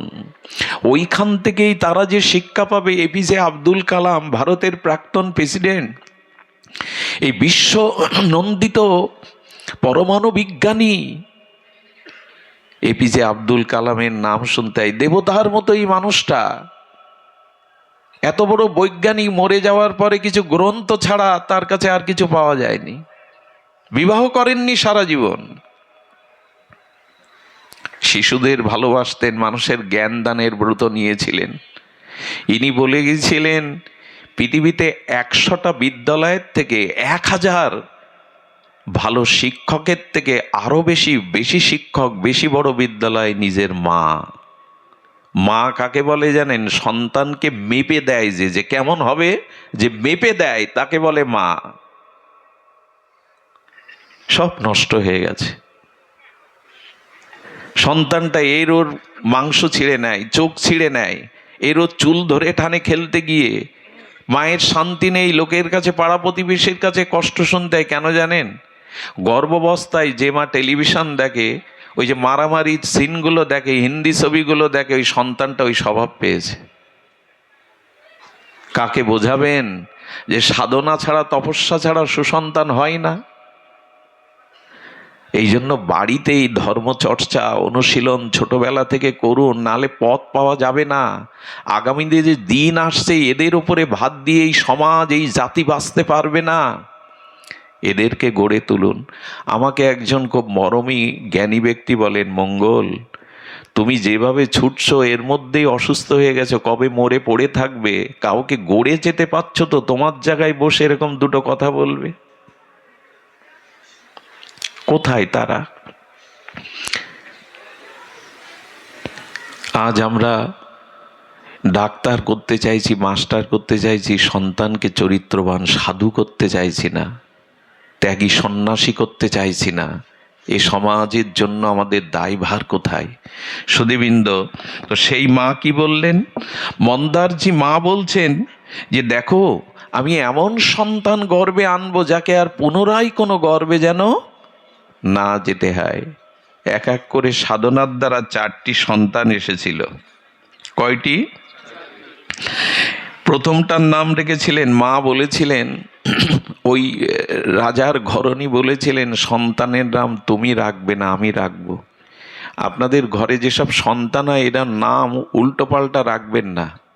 এটা গুরুর কাছে, আচার্যের কাছ থেকে নামকরণটা করতে হয়। নামকরণের মধ্যেও একটা আশীর্বাদ থাকে। কয়জন সাধু গিয়েছিল পৃথিবীর সব থেকে সেরা পাপীর বাড়ি, সাধু দেখলেই কেড়ে নিত, মারত, গালাগালি দিত, তাদের অন্ন দিত না। ইনি অজামিল। কয়েকজন সাধু তার বাড়ি গেছে যে সময় অজামিল বাড়ি ছিল না, চুরি ডাকাতি করতে গেছে। আর এই স্ত্রীকে ত্যাগ করে বেশ্যাকে বিয়ে করে আর ভোগ বিলাস, চুরি ডাকাতি যা পরে করেছে, ব্রাহ্মণ ঘরের সন্তান, পাপী। তার স্ত্রীর দুয়ারে গেলেন কয়েকজন সাধু, জঙ্গলের মধ্যে খুঁজলেন, যাদের বাড়ি গেলেন সাধুদের বললেন আপনারা এখানে আসবেন না। সাধুদেরকে অপমান করার জন্য বিষয়ী লোক জেগে দিয়ে এলো। ওই জঙ্গলের মধ্যে যাদের ঘর দেখছেন ওরা খুব সাধুপ্রিয়, মানে ওই সাধুদের একটু অপমান করবে বলে ইচ্ছা করে কূটকৌশল করে পাঠিয়ে, ওই বাড়ি গেলে তাড়া খাবে, সাধুর কাছে যা আছে কেড়ে নেবে। ওরা পাঠিয়ে দিয়েছে, কিন্তু অজামিল বাড়ি নেই। স্ত্রী কি করবে? পতিতা তো মনে মনে ভাবছে, জীবনে এত পাপ করেছি, এত অন্যায় করেছি, আর সাধু দুয়ারে তাড়িয়ে দেব, কিন্তু কিছুই তো নেই, ঘরে তো কিছুই নেই। তো কোনো রকমে সাধুদের বসতে দিলেন, একটু শীতল জল দিলেন। ওনারা তো দরদি বোঝেন না। শেষে অজামিল এসে তিরস্কার করতে লাগলো, বলল দেখো, আমি তোমাদেরকে ছেড়ে দিতাম না, কেড়ে নিতাম, কিন্তু আমার দুয়ারে এসেছো, স্ত্রী বারবার আমাকে অনুরোধ করছে, তাই তোমাদের আমি কিছু বললাম না, তাড়াতাড়ি কেটে পড়ো। ওই জল পান করে সাধুরা বলল, ঘরে যখন এলাম, একটু শীতল জল যখন তার স্ত্রীর কাছ থেকে পেলাম, সাধু কাকে বলে দেখুন, এরকম অপমানের পরেও বলছেন এদের তো একটা মঙ্গল করে যেতে হবে, একটা আশীর্বাদ দিয়ে যেতে হবে। সাধু কাকে বলে? যারা অপরের কল্যাণের জন্য নিজের জীবন যৌবন বিলিয়ে দিয়েছে। বলল মা তুমি গর্ভবতী, তা আমরা একটা অনুরোধ করে যাই, আশীর্বাদ করে যাই, ওই ছেলেটা জন্ম নিলে ওর নাম রেখো নারায়ণ। আর এই নারায়ণ বলাতেই মৃত্যুর সময় যমদূতটাও ফিরে গিয়ে বিষ্ণুদূত বাঁচিয়ে দিয়েছিল অজামিলকে।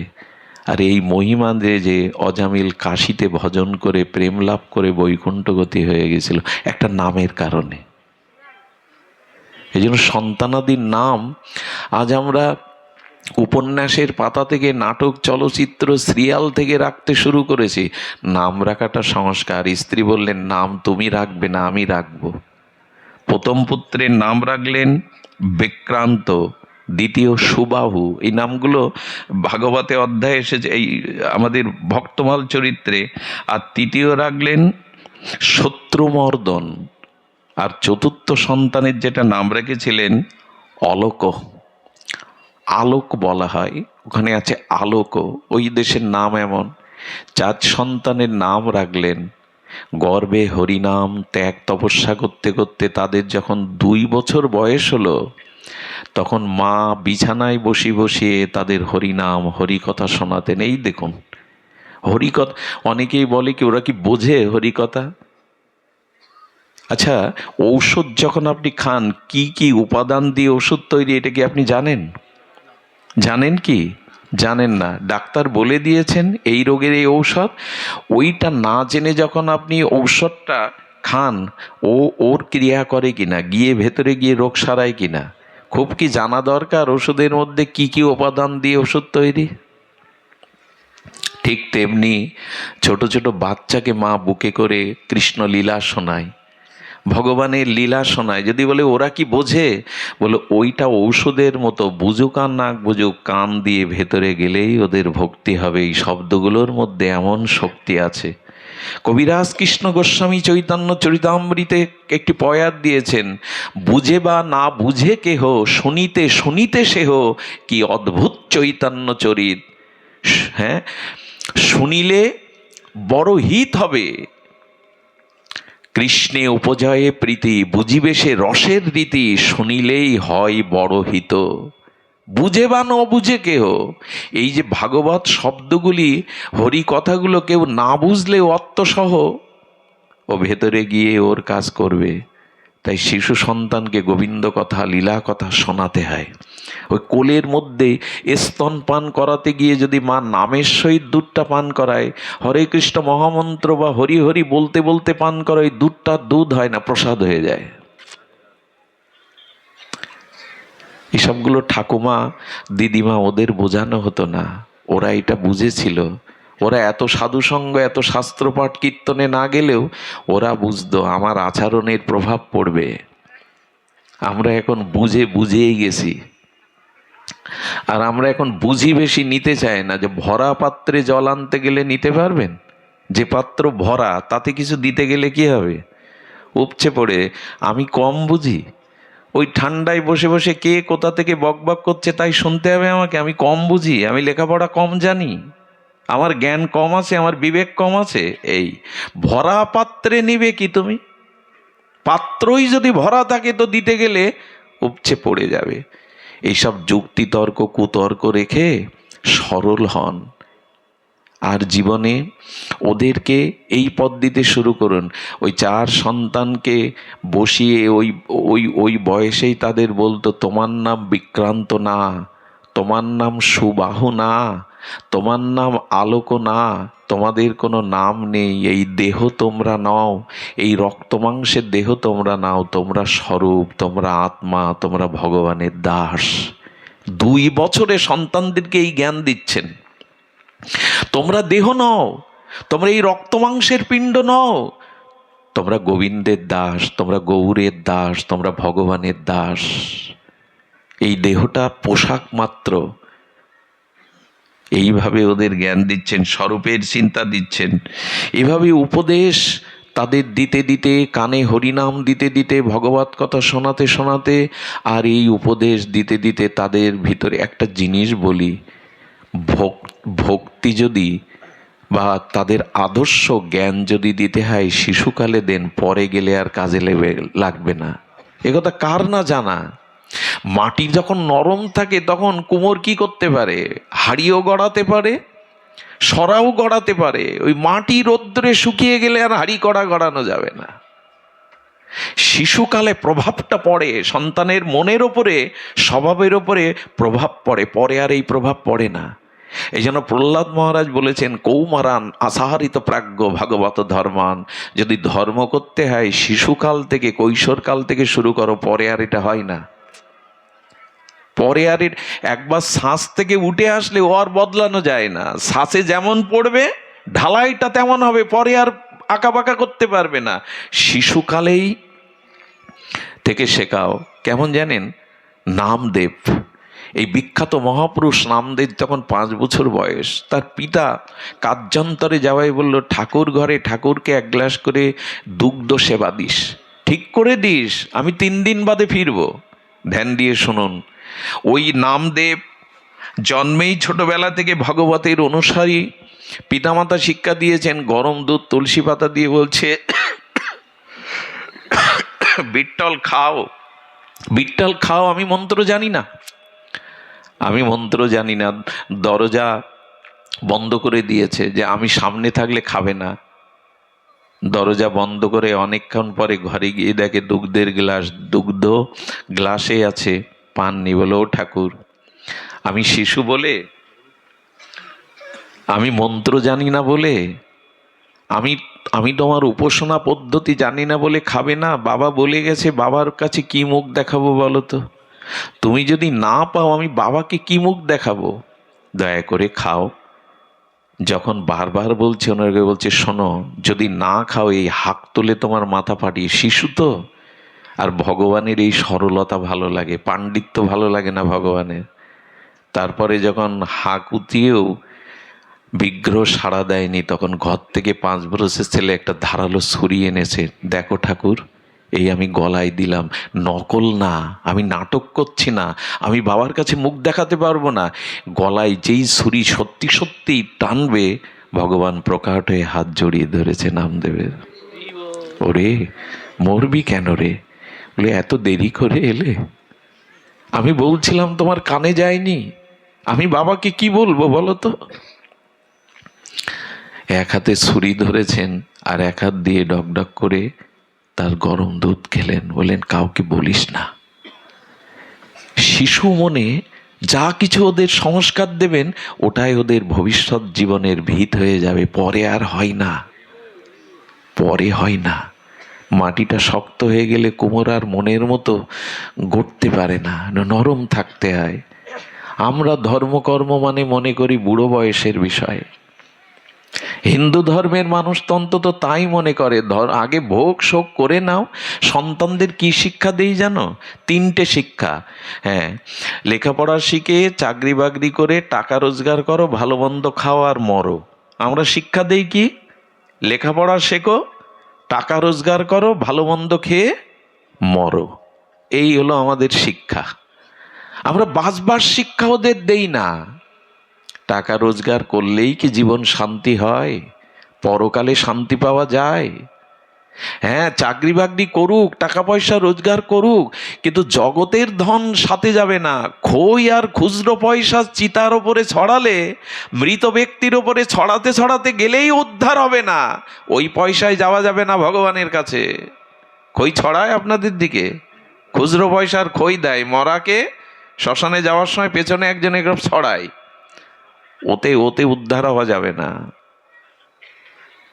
সাধন ভজনের দ্বারা উদ্ধার হতে হবে। এই জন্য শিক্ষা কি দেই না? লেখাপড়া শিখে টাকা রোজগার করো, ভালো মন্দ খাও, বেড়াও ছাড়াও আর মরো। কিন্তু এই মা কি শিক্ষা দিচ্ছেন? ভোগ নয়, ত্যাগেই শান্তি। তোমরা রক্ত মাংসের মানুষ নও, পিণ্ড নও, তোমরা ভগবানের চিৎকন অংশ, মাময়ী বাংশ, জীবলোক জীবভূত সনাতন। সত্যিই তো আমরা অমৃতের পুত্র, সত্যিই আমরা ভগবানের অংশ। আমরা এই রক্ত মাংসের দেহে আমাদের পরিচয় নয়। সুধীজন, এই জন্য মা তখন বললেন, আর তারা যখন কিশোর বয়সে, তখন কি করলেন জানেন? চলে যা বাবা, বনে গিয়ে তপস্যা কর। শিশু বয়সেই মা তাদের পাঠিয়ে দিল আশ্রমে মনির কাছে। ওরা পিতামাতাকে প্রণাম করে চলে গেল। 4র্থ সন্তান আলোককে রাজা বলল, দেখো, এর নাম আমি রাখবো, তুমি না। আর তোমার কাছে আমার বিশেষ অনুরোধ, 3 সন্তানকে তুমি সাধু সন্ন্যাসী করে পাঠিয়েছ, কিন্তু এই রাজ পরিবার পরম্পরা রক্ষার জন্য ওকে আমি বিষয় শিক্ষা দিয়ে এই রাজত্বে বসাবো। স্ত্রী আর আপত্তি করতে পারলেন না। তাকে যখন রাজা করলেন, এর যখন 50 পুড়ে গেল, তখন রাজা রানী এই সন্তানের উপর রাজ্যভার দিয়ে তপবনে গিয়ে তপস্যা করলো। একটা বিশেষ অনুরোধ করি আপনাদের কাছে, যারা 50 পেরিয়ে গেছেন, যাদের সন্তানাদি একটু হাল ধরতে শিখেছে, দয়া করে আর সংসার নিয়ে মাতামাতি করেন না। এইবার নিজের উদ্ধারের, নিজের কল্যাণের পথে চলুন। সন্ন্যাস নিতে বলছি না আপনাকে, তীর্থে যেতে বলছি না, কিন্তু ঘরের খবরদারি, ঘরের নজরদারি বাদ দিয়ে, ঘরের কে কি করলো, কে কি বললো, সংসারই না হয়ে বসে বসে জপ করতে থাকুন, সদ্গ্রন্থ পড়তে থাকুন, সাধু সঙ্গে যেতে থাকুন। কিন্তু আমাদের দুর্দশা কি জানেন? যত বুড়ো বুড়ি হয়, কিছু মনে করবেন না, তত বেশি সংসারী হয়, তত বেশি সংসারী হয়। এক মা আমার কাছে কাঁদে আর বলে, বাবা শাশুড়ি মনের মতো না। বলে কেন? তো বলে, আপনার ছেলে যদি আমার কাছে কোনো প্যাকেটে এনে কিছু দেয়, 10 বার জিজ্ঞাসা করে, বৌমা থলেতে কি আনলো খোকা? এইটা খুব দরকার এখন বলার। ওই দিকে আপনার দৃষ্টি কেন? এইবার ছাড়ুন, একদিন তো ছাড়তে হবে, এইবার ছাড়ুন। এই জন্য একটু ছেলে মেয়ে বড় হলে আমাদের 4টে আশ্রম জানেন তো?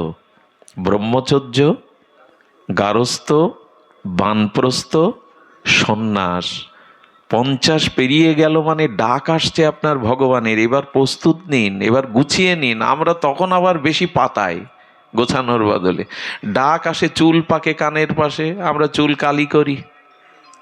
ভগবানের ডাক আর নোটিশ বলি, আমি কম চালাক? তুমি আমার চুল পাকা করছো, ডাক দিচ্ছ, কিন্তু আমি রাজি নই, আমি চুল কালি করবো 80 টাকা দিয়ে। চোখে দেখতে পায় না কি আছে? শঙ্কর নেত্রালয়ে ব্যাঙ্গালোরে গিয়ে চোখ দেখিয়ে পাওয়ার নেব, কিন্তু ডাক যে আসছে, ভগবান যে বলছে চলে আসবার কথা, প্রস্তুতি নেই।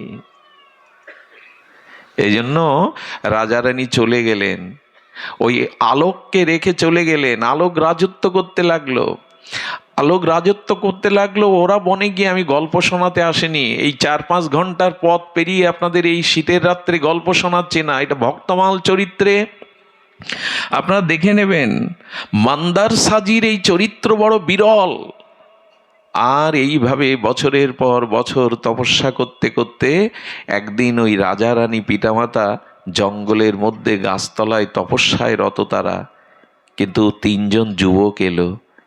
যুবক এসে তাদের প্রদক্ষিণ করে প্রণাম করছে। এই মান্দার সাজি মাতাজি জিজ্ঞাসা করছে, তোমরা কোন গুরুদেবের শিষ্য? ভক্তরা জাগতিক পরিচয় জিজ্ঞাসা করে না। যেমন আমি যদি আপনাকে দেখি কি বলি, ভালো আছেন? আপনি কি বলেন? ভালো আছি বা ভালো যাচ্ছে, এরকম সব মিথ্যা কথা। কেউ ভালো নেই। জিজ্ঞাসা করা উচিত কি ছিল জানেন? যেটা সাধুরা জিজ্ঞাসা করে, ভালো আছো, কেমন আছো? এইগুলো ঠিক আমাদের বৈদিক সনাতন সভ্যতায় ছিল না। হ্যাঁ, নমস্কার দিতে পারেন, নমস্তে দিতে পারেন, বৈষ্ণব হলে জয় রাধে দিতে পারেন, সৎসঙ্গে হলে জয় গুরু দিতে পারেন, মহাপ্রভুর ভক্ত হলে জয় মহাপ্রভু কি জয় নিতাই দিতে পারেন। এগুলো ভগবানের নামটাও হয়, অন্যকেও শোনানো হয়, এটা আমাদের রীতি। কিন্তু আগেকার সাধুরা কি জিজ্ঞাসা করতো জানেন? ভজন কুশল তো? শব্দটা আর একবার শুনুন, ভজন কুশল তো, মানে আপনি ভজনের মধ্যে আছেন তো? এগুলো আজও সাধুরা জিজ্ঞাসা করে। বৃন্দাবনে গেলে ভজন কুশল তো, তুমি শব্দটা কত মার্মিক। তুমি মনে করিয়ে দেয়, তুমি যে জন্য জগতে এসেছিলে ভজনে আছো তো? তো পিতামাতা জিজ্ঞাসা করছে, তোমরা কোন গুরুদেবের শিষ্য? এই জটা জুটো তেজদীপ্ত 3 যুবক প্রণাম করে বললেন, আমরা মান্দার মাতাজির শিষ্য। মানে ওই যে সন্তানকে পাঠিয়েছিলেন, ওরাই প্রণাম করছে। বললেন, মা চিনতে পারো? তোমার আদর্শ ত্যাগ বৈরাগ্যে আজ সাধু হয়েছি, জটা জুটো তেজস্বী মূর্তি। মা আশীর্বাদ করলেন, আমি ধন্য, আমার গর্ভেই তোমরা এসেছো। তবে এক কাজ করো, তোমাদের আর এক ভাই, এই দেখুন মা কাকে বলে, যারা সন্তানকে মৃত্যুর উপরে পৌঁছে দিতে পারে, এরাই পিতামাতা। জন্ম দিয়েও মাতা হওয়া যায় না যদি সন্তানকে এই অভিশাপ মৃত্যুর পরপরে না নিয়ে যাওয়া হয়। সুধীজন, আমার মা অন্তত আমাকে বাধা দেননি। প্রতিটি রাত এইভাবে জাগতে জাগতে প্রেশার হয়ে গেছে, শরীর অসুস্থ, যে কোনো সময় অসুবিধা হতে পারে, একদিনও বলেনি আজ যাস না। বারান্দায় পড়ে থাকে, কখন আমার ছেলে ফিরবে।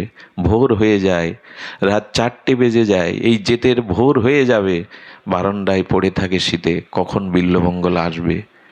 গেলেই দরজাটা খুলে দেয়, গ্রিলটা খুলে দেয়, অঙ্গে কাপড় থাকে না মাঝে মাঝে, তখন কাঁদি, মা আর কেউ অপেক্ষা করবে তো? তুমি চলে গেলে কেউ থাকবে না বারান্দায়। এইভাবে মা যদি ভক্তিপরায়ণা না হয়, সন্তানরা প্রায় এগোতে পারে না।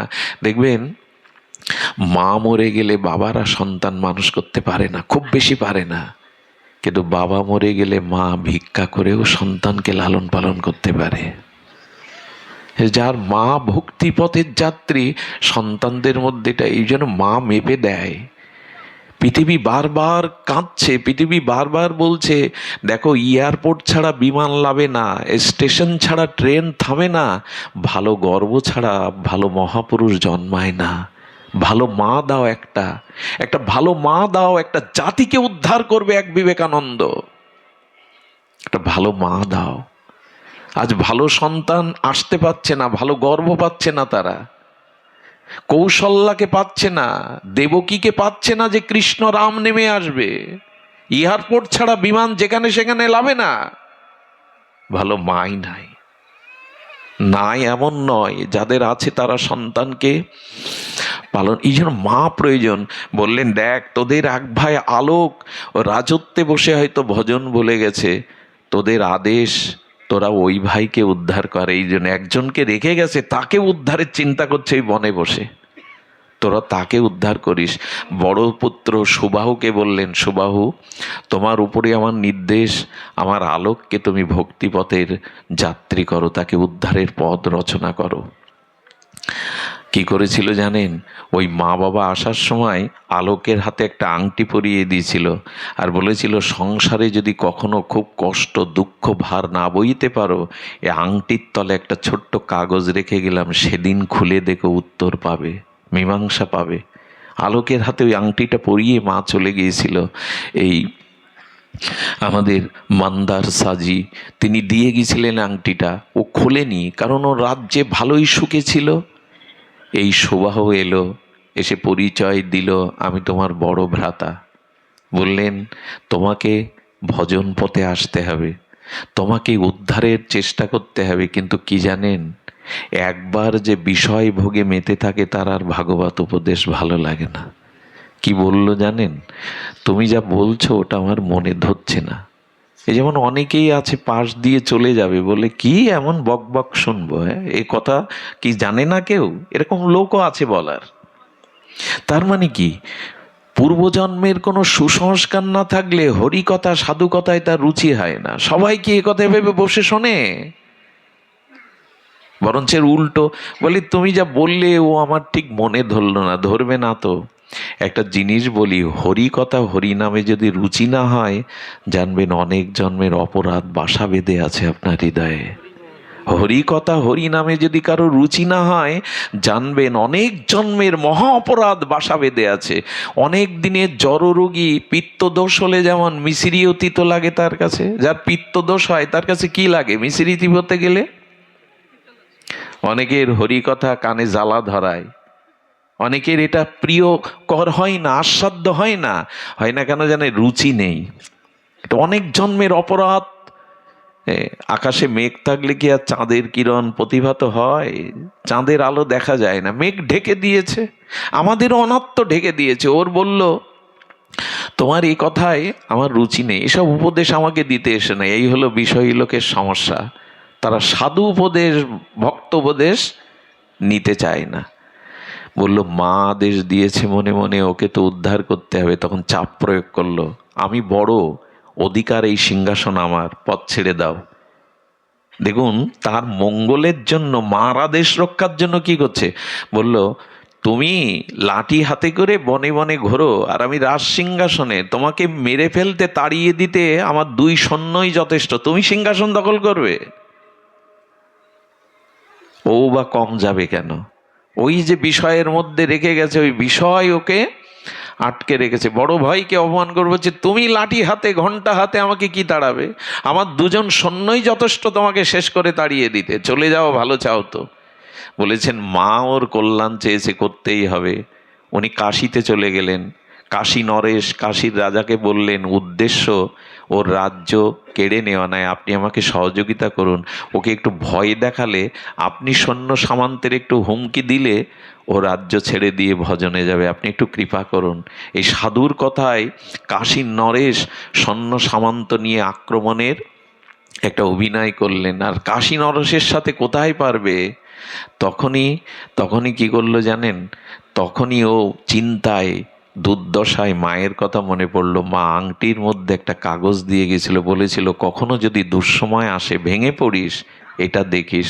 কাগজটা খুলে কি উপদেশ দেখলো জানেন? ওই যে উপদেশ দিয়ে 3 সন্তানকে বনে পাঠিয়েছে, ওই উপদেশ, তুমি দেহ নও, তুমি ভগবানেরই স্বরূপ অংশ, ভগবৎ প্রাপ্তিই জীবনের মঙ্গল কল্যাণ একমাত্র পথ। এটা পড়ে মার বাণী তো, মহাপুরুষের কথার মধ্যে খুব শক্তি থাকে। কেমন জানেন? বিদেশ থেকে চিঠি পাঠিয়েছে সন্তান, মা লেখাপড়া জানে না, পাড়ার মাস্টারমশাইয়ের কাছে ছুটে গেছে, আমার খোকা চিঠি লিখেছে, একটু পড়ে দিন না। মা, তুমি প্রণাম নিও, তোমার কথা বড় মনে পড়ে। এ কথা শুনেই মা কাঁদতে বসছে, চোখে জল ভরে গেছে। আচ্ছা, যে পড়ছে তার চোখে জল আসছে তো? কারণ কি? যে পড়ছে তার চোখে জল নেই, যে শুনছে। কারণ মায়ের নারীর সাথে সন্তানের যোগ আছে, মাস্টারের নেই।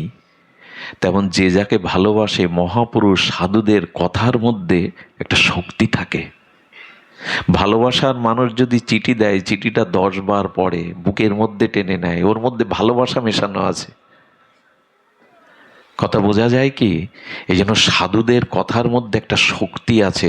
অন্য কেউ বললে এতটা ক্রিয়া করবে না, সবাই তার কথা শুনবে না। তো ওই বাণীটা, মার আশীর্বাদ, ওটা পড়েই মনে পড়ল, না আমি এবার ছেড়ে দেব। আমি আমি মা বলে গেছেন, এই ঝামেলায় নয়। সঙ্গে সঙ্গে উনি সিদ্ধান্ত নিলেন, বড়দাকে ডেকে বললেন, দাদা ভুল হয়েছে, ক্ষমা করুন। আমিও সাধনার পথে চললাম। উত্তরাধিকার একজনকে দিয়ে 4 জন বনে গেল, মার সামনে প্রণাম করে তপস্যা করে তারা ভগবৎ গতি প্রাপ্ত হলো। মাও তাদের সাথে সাথে ভগবানের গতি পেলেন। এটা যদি হয়, এইটা যদি হয়, এরই নাম সংসার। এই হলো মুক্তির পথ, এই হলো আনন্দের পথ। আজ এইটুকুই, আপনাদের মঙ্গল কামনা করে প্রণাম জানিয়ে এখানে এই ভগবৎ বিশ্রাম। শ্রী গুরু প্রেমানন্দে হরি বল।